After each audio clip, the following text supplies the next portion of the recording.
"Can I offer you a complimentary beverage, sir?" asked the overweight stewardess. She rolled a cart full of various sodas, juices, and spirits alongside of him in the aisle. Colby usually only flew first class because of the individual attentiveness he would receive. He had no reason to complain about the accommodations he was generously offered on the private red-eye flight to a small airport near the city of Avoca. The chartered plane consisted of Reggie, some personnel, and a half-dozen other fortunate passengers. He was quite surprised to see that the seat next to him was being occupied by the old woman from Terminal B. She had fallen asleep during takeoff with her souvenir scrapbook resting open on her lap. Colby laughed to himself, thinking that she must have spent her entire life savings to see this spectacle of a wedding in person, when she could have sat home with her many precious cats and watched it on her own television. "Attention passengers, this is your captain speaking. We are flying at approximately 35,000 feet. At this time, it is possible to use any electronic devices you may have on board. Also, you are free to roam the cabin," announced the captain. Dr. Larson reclined his seat just a pinch, released his tray table, and opened up his computer. While the laptop powered up, he gave the stewardess a quick smile. "I will have a Bloody Mary, please, extra blood," he finished. There was still the 4-hour flight ahead for him, and he needed to take the edge off of this stressful day. It also gave him a quiet environment to review his newer patients' charts and input the data to the computer database. "Are you enjoying your flight, Dr. Larson?" asked Reggie. He put his hand out to shake. Colby peeled the eyeglasses from his face and away from the computer screen. "Reggie, how are you? I was just taking advantage of this free time to try and catch up on some of my paperwork. Unfortunately, there doesn't ever seem to be enough time in the world to get ahead," he laughed. "I have to admit, though, I feel a bit uncomfortable not having an American English-speaking pilot. You know, in case of an emergency, these goddamn immigrants are like cockroaches infiltrating our economic structure and taking jobs away from hard-working Americans that deserve them," he continued to rant. Reggie lowered his unshaken gesture and spoke sternly. "Well, I'm sorry you feel that way, man. But let me reassure you that Captain Morales is a third-generation airline pilot who served in Afghanistan and was born in Toledo, Ohio. In my book, that makes him as much of an American as apple pie, Doctor," scoffed the air marshal. "And you're fucking welcome for getting your cracker ass home in time to see your family, you racist bastard." Colby shrugged off the confrontation, put on his headphones, and returned to his collection of charts and folders that awaited him on the 17-inch screen. He took another sip of his libation and started to transfer files. The old woman next to him adjusted herself into a fetal position and pulled the blanket over her shoulders. The coffee table-bound hardcover slid off of her lap and onto the carpeted floor below his feet. As Colby leaned forward to retrieve the book and place it in the front seat pocket, his computer chimed to let him know that he had received an instant message. It was from Buttful8Y69. The book was left lying on the floor because he recognized Beautiful Lady 69 to be the private email that his wife used for correspondence between the two of them. Colby looked at his watch. It was only 8 o'clock in the States. The message read, "Please put your headphones back on, turn up the volume, shut off all your security and antivirus programs. I have something I want to share with you, sexy." It seemed to be rather early for Abby to be fiddling with the computer. She must have put Slater to bed early, he thought. Colby replaced the headphones, turned up the volume, and disarmed all securities and antiviruses as instructed. He typed back, "What do you have to show me, baby? God, I freaking miss you and your warm body next to me. I can't wait to get home." And his typing was interrupted by disturbing feedback screaming into his headset. The computer screen abruptly went black, but the power switch remained lit. Dr. Larson looked over at the neighboring passenger still asleep under her blanket. She didn't move.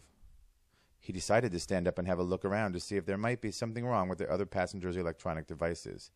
Reggie still had his face buried behind The Night Season, the latest novel by Chelsea Kane that he had been reading, and the stewardess was preparing a fresh pot of coffee for her next service trip. "Sit down, Dr. Larson," a voice demanded through the headset. The computer screen started to slowly light back up. "Sit the freak down. I will not tell you again." The screen displayed nothing but snow, the kind you would see in the early days of television when the station would sign off. Colby sat down. "There is a bomb aboard your plane, Dr. Larson. It is a highly explosive piece of equipment that only I control and that you can stop. It has enough bang to kill everyone on board. And the kick in the ass, Colby, is that it has your fingerprints all over it. My goodness, you have been a naughty boy this year. The computer screen was starting to show something. He couldn't believe what he was viewing. It was a wide-angle shot of the master bedroom from his vacation home in the Poconos. The curtains were torn and a few lamps lay broken on the hardwood floors. It appeared that there had been some type of a struggle. The cameraman seemed unsteady as he focused on the figure approaching the closet door. It was Santa. More like an insane version of jolly old St. Nicholas, with an unshaven black beard, long black hair, sunken eyes, underneath a muddy red hat. The red suit was much too large for the person inside, and the white gloves were covered in blood. They swung the closet door shut. Colby let out a quiet holler when he saw his pregnant wife hanging by the satin belt of her robe from a coat hook. She was naked and crying. It looked like her face had been scratched, or maybe even cut. The computer-generated voice spoke again. "If you tell anyone on board about our little conversations, Doctor, I will make sure your pretty wife suffers a slow, painful death. When the final drop of blood drips from her gutted carcass, I will then discard of your son like Grandma's holiday fruitcake. Do we understand each other?" the demented Santa concluded. The once confident and under-control doctor could only nod his head up and down. The built-in webcam was now aimed directly at him. "Are you scared, Dr. Larson?" asked the costumed trespasser. He typed into the keyboard a simple yes. "Wonderful. How does it feel?" "Who the hell are you? What do you want from me and my family?" "I'll give you anything that you want. Is it money? I can give you as much as you want. Just please let them go." He continued to type. "Anything I want. Well, I certainly don't need money to make me happy, but there is something that would make me smile from cheek to bloody cheek." There was a brief pause. He could hear his wife Abby struggling for her freedom in the background. "Be careful what you offer, Doctor, because there will be no looking back. Are you willing to take that chance?" the voice questioned. "Anything," he typed. The camera inside the house began to zoom and focus in for a close-up of the sadistic Santa. For the first time since the ordeal began, Colby was face-to-face with his internet captor. "I want your family, dickhead, and I always get what I want." The terror in his eyes reflected through the tiny lens. His ears became more inflamed with every word that passed through the arbitrary headset. His fingers felt swollen and his hands were shaking out of control. Colby leaned forward to sip from his cocktail and knocked the Bloody Mary off of the tray table. It bounced off of the sleeping woman's knee and headed for the floor, spilling all over the collectible scrapbook. The old woman didn't move. Colby wiped off the liquid with his beverage napkin and placed the book into the briefcase.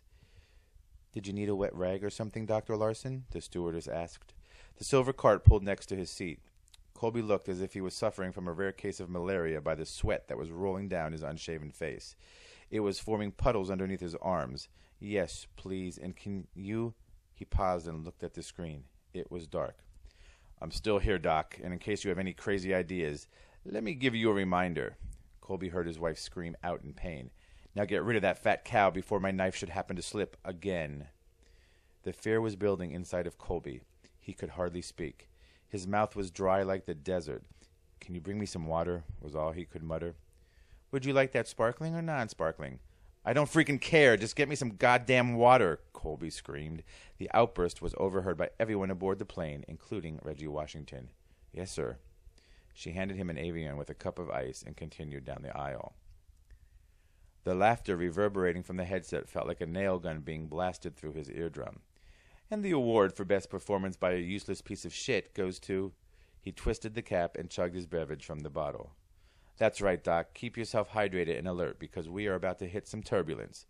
The screen illuminated to a view of the mahogany table in the center of the kitchen. Two figures were seated very still. The camera zoomed around to the left side of the table past the marble countertops, then over the double sinks that were piled over with dishes and bloody rags. Colby could see the antique curio cabinet that displayed his wife's priceless collectibles, now shattered all over the hardwood floors. The camera seemed to be flying as it rose above the room and directly over the leather high-backed chair at the head of the table. Colby pressed his sweaty fingertips upon the keyboard. He slowly began to spell out another message. "What have you done to my wife and son?" The pounding of the keys caused the migraine in his head to explode. He was beginning to feel dizzy and lightheaded, so much that his vision was becoming foggy from excruciating pain. The camera panned down to a bound and gagged Slater Larson, and then to a dead and desecrated body slung over the table. "Say hello to Aunt Debbie," was all the voice shouted. "Where is my freaking wife?" he screamed. He stood up from his seat and flung the headset against the computer. It went dark. The tray table broke from its hinges and fell to the floor in perfect time with the body of Dr. Colby Larson. Now everything went dark. The front door's glass panel had been smashed. On the floor, melting over the imported oriental rug, was a large ice ball covered in snow. The door had been unlatched from the outside. There were muddy footprints leading into the house, through the foyer, and down towards the living room. Abby could feel herself becoming weak from fear when she saw the bloody handprints on the doorknob. She swept the broken glasses against the wall with her foot. The expectant mother went to shut the front door and noticed there was no footprints on the porch or anywhere on the walkway and stairs. Could the falling snow have covered them that quickly, or had the intruder been inside for a while already? Abby Larson, without making a sound, got her answer in the form of a fire poker whacked against her temple. The pungent aroma of the smelling salt being waved under his nostrils